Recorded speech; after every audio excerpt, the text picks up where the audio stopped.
demander aux Sud-Africains de se révolter contre l'apartheid et contre les dirigeants de l'apartheid. Il n'a jamais eu peur. L'ANC n'a jamais eu peur de demander aux Sud-Africains de combattre par tous les moyens et de toutes leurs forces le régime dictatorial d'apartheid qui était en Afrique du Sud. Ils n'ont pas eu peur. Ils ont eu cette latitude de pouvoir appeler le peuple à prendre ses responsabilités.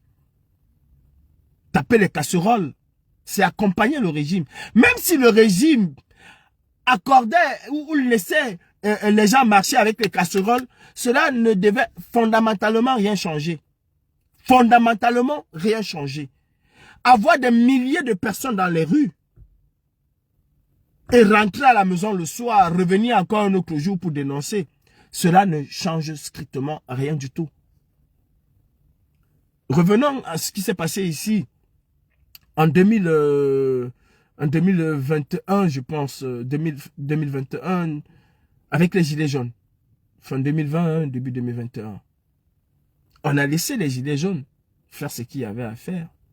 Parce qu'on pensait que ce serait comme d'habitude. Mais quand on s'est rendu compte que c'était un mouvement extrêmement radical et d'une certaine manière violent vis-à-vis des institutions, qu'est-ce qu'on a fait? Est-ce que vous savez qu'il y a eu plus de 100 000 gardes à vue? Est-ce que vous savez? Est-ce que vous savez qu'il y a eu plus de 50 000 condamnations? Est-ce que vous savez qu'il y a eu des personnes qui ont perdu leur vie, tuées par des bavures policières, une répression sanglante, au cœur même de la démocratie? Mais les Gilets jaunes ont fait bouger des lignes. Ils ont fait changer des choses. Avant le mouvement des Gilets jaunes, le prix du carburant n'était pas à 2 euros. 2,30 €. Non. Non. Aujourd'hui, le prix du carburant est à 2 euros, mais personne n'ose plus sortir. Pourquoi? Parce que la vapeur et la machine s'est inversée. Le rapport de force s'est inversé. La répression des Gilets jaunes a peut-être eu un coup, même pas peut-être, a eu un coup psychologique sur les autres. Aujourd'hui, personne n'ose plus. Le carburant est à son plus haut niveau, mais personne n'ose plus mettre les yeux à l'extérieur. Pourquoi? Parce qu'on n'a pas éradiqué le système. On l'a combattu et on n'est pas allé au bout du combat. Je peux comprendre qu'il y a eu la Covid et tout, et tout, et tout. Je peux le comprendre. Kalice Beyala a raison. Je ne peux pas, moi, jeter la pierre sur Kalice Beyala. Et ça montre quelque chose. C'est que chez Issa Tcheroma, on peut ne pas être d'accord avec lui sans avoir toute une vague de fous cinglés qui se lèvent et insultent. Kalice Beyala s'est exprimé. Kalice Beyala a dit ce qu'elle avait à dire. Issa Tcheroma n'a pas envoyé les billes insulter Kalice Beyala. Non. Ce qu'elle a dit, je suis sûr qu'elle l'a déjà dit dans des forums bien restreints où Issa Tcheroma même se trouve. Il y a au moins une certaine discussion là-bas. Contrairement à l'homme d'Odia qui ne veut rien entendre, c'est lui le maître, l'alpha, l'oméga. Il y a au minimum, un dialogue qui se passe là-bas. Des gens qui disent qu'ils sont d'accord, qui ne sont pas d'accord. Revenons à nos moutons. Mes chers frères, il y a 2 responsabilités pour un changement. Il y a 2 responsabilités. Une est prépondérante. La responsabilité civile, la responsabilité du peuple. Qu'est-ce que moi je fais pour le changement au Cameroun? Qu'est-ce que moi je fais? On peut avoir un changement sans toutefois, je dis bien, sans toutefois avoir un leader. On peut avoir un changement sans toutefois avoir un leader. Je vais prendre l'exemple de la Tunisie. Est-ce qu'il y a eu un leader pour renverser Ben Ali? Il n'y a pas eu un leader. Il y a eu une frustration qui a atteint son apogée et le peuple a explosé.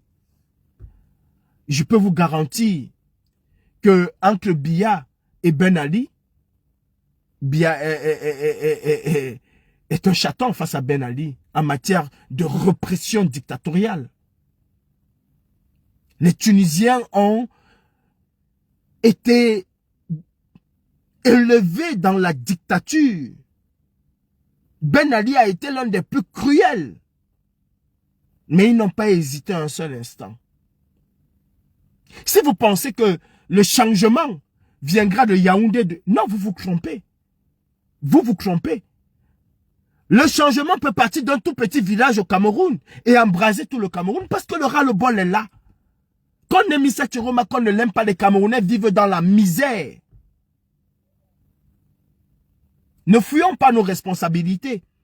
Le MS ne doit pas nous amener dans cette rivière-là qui est une rivière sans fin, un labyrinthe. Non, le MS ne doit pas nous amener là-dedans. En nous faisant croire qu'il faut absolument un leader. Je le dis, hein, je ne suis pas en train de me contredire. Dans le contexte actuel, avec un président élu, oui, il doit donner le là. Mais ce n'est pas à lui. Je dis encore que ce n'est pas à lui de faire ce qu'il faut faire. C'est au peuple. C'est aux citoyens que nous sommes. C'est notre responsabilité. Et d'ailleurs, Issa Chiroma l'a dit. Je veux bien rentrer au Cameroun demain si vous le voulez. Mais qu'est-ce que nous mettons en place sur pied pour que Issa Chiroma rentre au Cameroun demain? Je vous entends toujours dire que non, l'adversaire n'est plus Paul Biya, c'est Maurice Kamto. Non, mon adversaire n'a jamais été Maurice Kamto. De la même manière que je dénonce certains manquements d'Issa Chiroma, c'est de la même manière que j'ai dénoncé énormément de manquements de Maurice Kamto. Mon adversaire, c'est Paul Biya. Et pas ni Issa Chiroma, ni Maurice Kamto. Mais ce que Maurice Kamto fait là, c'est du dilatoire. Ce que le MRC est en train de faire là, c'est du dilatoire. Créer un conflit stérile et inutile pour faire croire que les uns, en fait, que ceux qui combattent bien en réalité ne combattent pas bien, mais combattent de MRC. J'ai même vu une affiche farfelue pour alimenter cela. Où on met le FSNC, le MRC, le RDPC, Cabral Libi, du PCN et les autres partis, tous face au MRC. Non. Non. C'est une crise artificiellement créée par Maurice Kamto et sa bande pour avoir une certaine existence. C'est tout. Et j'entends aujourd'hui les militants du MRC opposer à Issa Chiroma les mêmes choses que le RDPC opposait à Kamto. Est-ce que Issa Chiroma a une assise nationale? Issa Chiroma n'a aucune assise qui soutenait Issa Chiroma. Mais qui vous dit que c'est ce qui existe en démocratie? Vous parlez de démocratie. Qui vous dit? Qui vous fait croire? Parce que ça, c'est les affaires, les bêtises de Maurice Kamto. Que pour... Et Paul Biya d'ailleurs, ils ont le même langage. Hier, c'était le langage que Paul Biya utilisait vis-à-vis de Maurice Kamto. Et Maurice Kamto se défendait avec les mêmes termes que je vais utiliser tout à l'heure. Mais aujourd'hui, c'est Maurice Kamto et sa bande qui l'utilisent contre Issa Chiroma. Qui vous dit qu'en démocratie, dans une véritable démocratie, il faut avoir une assise populaire? Qui vous le dit? Vous connaissez combien de militants comment ils appellent ça? Les républicains ont? Ils n'ont même pas 100 000. Ils n'ont même pas 100 000 adhérents. Les républicains n'ont pas 100 000 adhérents. Le parti d'Emmanuel Macron, ils n'ont même pas, je ne pense pas qu'ils ont 90 000 adhérents. Le parti politique en France qui a beaucoup plus d'adhérents, c'est le Rassemblement Bleu Marine. C'est le RN. C'est le RN qui a beaucoup plus. Je pense qu'ils sont à 140 000, quelque chose comme ça. Mais avec les 140 000, ils n'ont jamais eu la présidence en France. C'est le parti le plus populaire aujourd'hui. Mais ils ne sont jamais arrivés premiers à une élection. Oui, premier. Peut-être passer le premier tour en 2022 avec Jean-Marie Le Pen. Mais ils n'ont jamais accédé à la magistrature suprême. En démocratie, Ce n'est pas ta base militante qui t'envoie à la présidence. C'est ta capacité de pouvoir convaincre les gens. Allez dire à Kamto, allez dire au MRC, avec toutes les têtes couronnées qu'ils ont, que la démocratie ne repose pas sur une assise électorale. Non. La démocratie ne repose pas sur une assise électorale. En démocratie, tu es élu parce que tu as pu convaincre un maximum de personnes. Parce que tu as pu rallier un maximum de personnes. Emmanuel Macron a été élu président de la République en France sur quelle base électorale? Sur quelle base électorale? Sur quel militant? Était-il membre d'un parti traditionnel, on va dire la gauche ou la droite? A-t-il été désigné par un parti traditionnel en France, on va dire la gauche ou la droite? Non.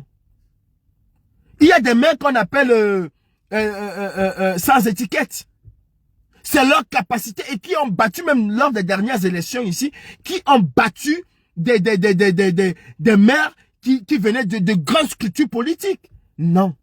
Badi Bakayoko n'est pas maire de Saint-Denis parce que il avait une grande base électorale. Je suis désolé. C'est sa capacité à pouvoir convaincre son électorat et aller au-delà de son électorat. Ce n'est pas l'assise politique. Tu peux avoir les bureaux dans tous les les commissions départementales ou bien les bureaux de représentation de ton parti dans tout l'étendue du territoire national et ne pas être capable d'accéder à la magistrature suprême. C'est aussi simple que ça. C'est aussi simple que ça. La démocratie n'a pas besoin d'assises. Non. Issa Tchiroma, malgré tout ce qu'on peut dire de lui, a su fédérer autour de sa candidature en 2025 un maximum de Camerounais qui l'ont porté. Il a su le faire. Il a su convaincre. Il a su toucher les cœurs des gens. C'est ça un véritable lion politique. C'est sa capacité à pouvoir convaincre. En démocratie, arrêtez vos conneries d'assises nationales. Cela n'existe pas en démocratie. On a vu des démocrates voter pour Donald Trump. Je prends un exemple aux États-Unis où il y a deux grands groupes, les républicains et les démocrates. On a vu des démocrates voter pour Donald Trump massivement parce que au-delà de leur appartenance à leur parti politique, Donald Trump a su convaincre cet électorat-là qui n'était pas acquis à sa cause. On a vu les indécis au dernier moment voter. D'ailleurs, il faudrait que vous le sachiez au MRC. Ceux qui font le plus basculer une élection, ce n'est pas la base militante. Généralement, non. Ce sont les indécis, ce sont les sans étiquette.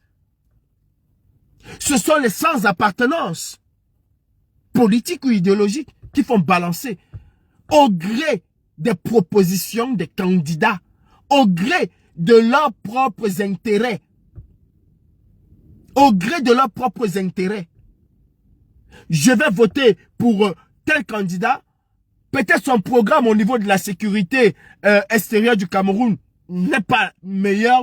C'est pas mon problème, je m'en fous. À partir du moment où il me garantit un prix plancher du carburant peut-être à 400 francs. Il me garantit un prix plancher du pétrole lampant à peut-être 150 francs. Il me garantit une augmentation spectaculaire du SMIC de 50 000 à 160 ou à 180 000. Mais je vais voter pour lui parce que je veux ces avantages-là.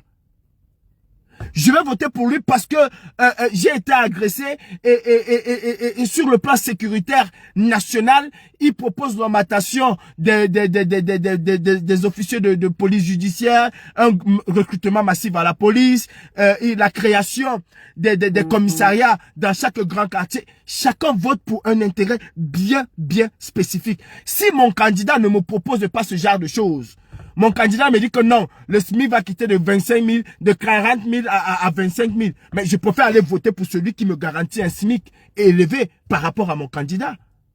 C'est ça la politique. Et comme Biya a pris le temps de faire comprendre aux Camerounais que non, pour que le RDPC puisse gagner, c'est parce qu'on a une base nationale. C'est parce qu'on est dans tous les bureaux de vote. Non. Encore là, non. Encore là, non. Celui qui a organisé les élections quand Emmanuel Macron a remporté son élection en 2017, c'était le ministre de l'Intérieur nommé par François Hollande. Après ce qui s'est passé entre François Hollande et Emmanuel Macron, François Hollande aurait pu dire à ce ministre-là, tu me truques les élections. Mais le mécanisme, les garde-fous sont tels que le ministre ne peut même pas tripatouiller quoi que ce soit. Bien qu'il savait que si je perds cette élection, je pars. Le mécanisme est clair et transparent pour tout le monde. Emmanuel Macron a gagné sans aucune assise nationale. Parce qu'il a pu convaincre des millions de Français à voter pour lui. À l'élection présidentielle, il y a eu peut-être 30 millions de Français qui ont voté pour lui. Dans son propre parti, il n'y a pas 100 000 personnes. Il n'y a pas 100 000 personnes. Parce que chaque citoyen est conditionné à un véritable changement. Est-ce que chez nous, nous sommes conditionnés à ce changement-là? Nous ne sommes pas conditionnés à ce changement. Nous ne pouvons donc pas reprocher aujourd'hui à Issa Chiroma les mêmes manquements que Kamto a eu. Nous ne pouvons pas. En tout cas, nous sommes mal placés en fait. Vous êtes mal placés pour le faire. Parce que quand on demandait à Kamto d'aller au-delà d'un certain nombre de choses, vous étiez en train de tirer sur nous ici. Mais ne tirez pas sur Issa Chiroma. Laissez les autres le faire. Laissez les autres le faire. Monsieur le Président Issa Chiroma, je m'adresse directement à vous. Biya est un monstre froid, comme ils aiment souvent dire que l'État est un monstre froid. Nous sommes en dictature. Nous ne sommes pas en démocratie où il faut utiliser la voie légale pour se faire entendre. Nous sommes en dictature, monsieur Issa Chiroma. Prenez vos responsabilités du président de la République. Prenez vos responsabilités de président élu du Cameroun. Ce régime-là, vous n'allez pas l'accompagner. Non. En tout cas, nous n'allons pas vous laisser faire.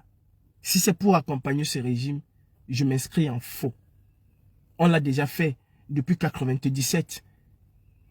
On l'a fait en 2004. On l'a fait, vous l'avez fait, vous les hommes politiques. Et là, je parle d'une généralité. Que ce soit Elimbi Lobé, Siri Sambaka,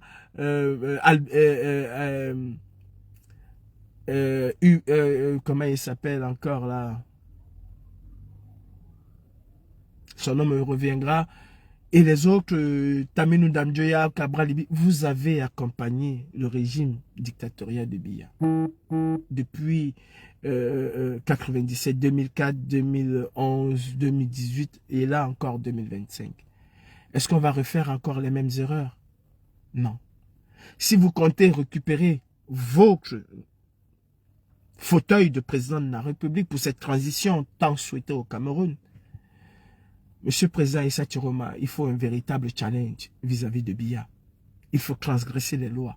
Il faut appeler à l'insurrection. C'est votre droit. Il faut appeler à une insurrection.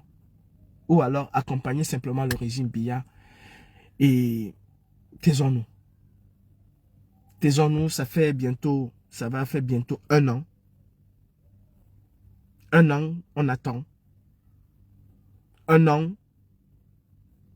Rien ne s'est fait comme en 2018. On va se retrouver 1 an après, comme en 2019, encore rien, simplement des slogans, dans la paix, dans les unes, je ne vous trahirai point, je suis le président élu. Après 1 an, après 1 an, après 1 an, nous allons compter comme ça 7 fois. Non. Faites comme Mandela, monsieur. Faites comme les autres. Ils ont pris leurs responsabilités.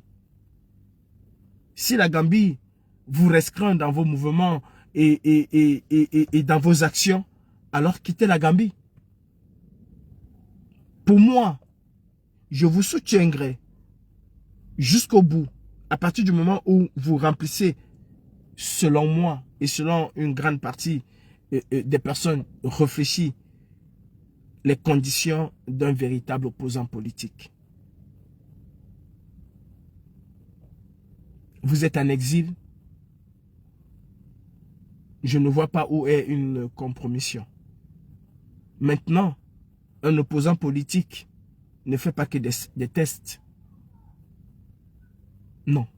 Et même s'il fait des tests, ce n'est pas des tests d'accompagnement. C'est un challenger. C'est quelqu'un qui veut sa revanche. C'est quelqu'un qui veut se battre. Et c'est quelqu'un qui doit se battre. Prenez vos responsabilités. Et ça, les Camerounais adorent. Monsieur le Président Issa Chiroma, le Camerounais, on le met face à sa responsabilité. On ne le caresse pas. Parce qu'en réalité, il a d'autres préoccupations. Ceux qui sont en train de vous taper dessus seront les mêmes qui vont vous dire que quand c'était à votre tour, quand c'était à notre tour, vous n'étiez pas là. Mais prenez vos responsabilités. Prenez vos responsabilités. Biya ne peut pas être combattu par les casseroles. Biya ne peut pas être combattu par quelques dénonciations. Vous avez des leviers. Est-ce que les Camerounais sont capables de faire des villes mortes? Est-ce que les Camerounais sont capables d'opérer une rupture à 360 degrés, d'arrêter tout et de challenger ce régime? Est-ce que les Camerounais sont capables de faire face à cette dictature comme on a vu en 2025? Est-ce qu'ils sont capables de le faire? Mais vous ne le saurez pas si vous ne mettez pas les Camerounais face à leurs responsabilités. Faites-le. Et si demain quelqu'un vient vous dire, qu'est-ce que Issa Chiroma a fait? Mais Issa Chiroma a pris sa responsabilité. Il a demandé au peuple de faire un certain nombre de choses. Le peuple n'a pas suivi. Et on sait qui n'a pas fait quoi. Ne faites pas comme Kanto. Kanto nous a toujours demandé de rentrer chez nous. Kanto nous a toujours demandé de tendre la joue gauche. Quand on nous giflait à la droite. Non, mettez-nous face à nos responsabilités. En Tunisie, le décès d'un citoyen a déclenché une vague de colère sans précédent qui a amené en quelques heures le gouvernement à partir. Au Cameroun, des atrocités similaires, on en a tous les jours. Les Camerounais, pour certains, vous attendent. Et même pour cette communauté internationale, il y en a qui attendent que vous preniez vos responsabilités. Ou alors, Monsieur le Président, retournez au Cameroun et mettez-vous dans la bataille politique. Allez aussi aux élections. Si vous êtes en exil, c'est pour challenger Paul Biya. Si vous êtes en exil, c'est pour faire en sorte que les Camerounais puissent prendre leurs responsabilités. Je salue et j'ai salué l'effet que vous avez donné cette oreille à la brigade anti-Sardina. Je l'ai salué. Mais il faut en faire plus. Ne comptez surtout pas sur la brigade anti-Sardina. Non. Prenez vos responsabilités comme Mandela. Adressez-vous au peuple. Dites au peuple ce qu'il doit faire face à la tyrannie, face à la dictature. Au Cameroun, vous le savez, aucune élection ne peut faire tomber le régime dictatorial de Biya. Aucune. Au Cameroun, il faut un soulèvement, il faut une insurrection. Il faut catalyser le peuple. Et je suis d'accord avec vous que la nimosité dans laquelle nous nous trouvons, créée de toutes pièces par le RMRC, n'est pas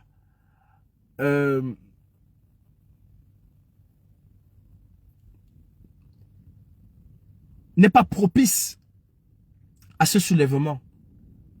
Mais cela n'est pas insurmontable. Cela n'est pas insurmontable. Les plateaux où les gens viennent parler matin, midi, soir, c'est bien beau, mais ça ne règle pas le problème. Nous sommes dans la merde. Qu'est-ce qu'on fait?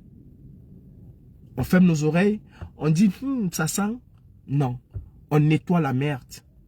On assainit l'environnement et on avance. Monsieur le Président Issa Chiroma, les Camerounais vous ont donné un pouvoir Et les Camerounais entendent que vous exercez ce pouvoir. Il est temps de challenger ce régime. Et je me mettrai à vos côtés. Je ferai ce que je sais faire le mieux. Et je le ferai très bien. Mais il faut déjà que vous nous montrez le chemin.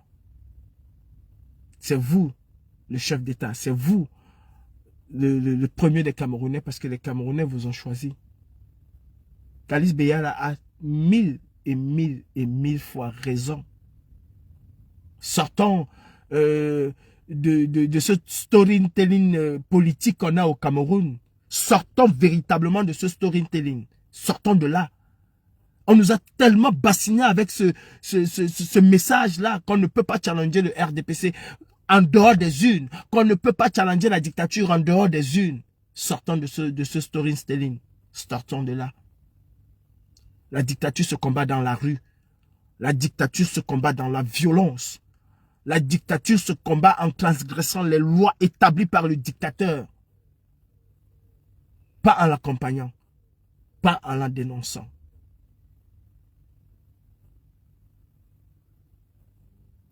Président Maurice Kamto, l'histoire reste le seul juge. Et un jour, l'histoire va vous juger. Vos amis peuvent insulter et dire n'importe quoi. Retrouvez-moi sur TikTok.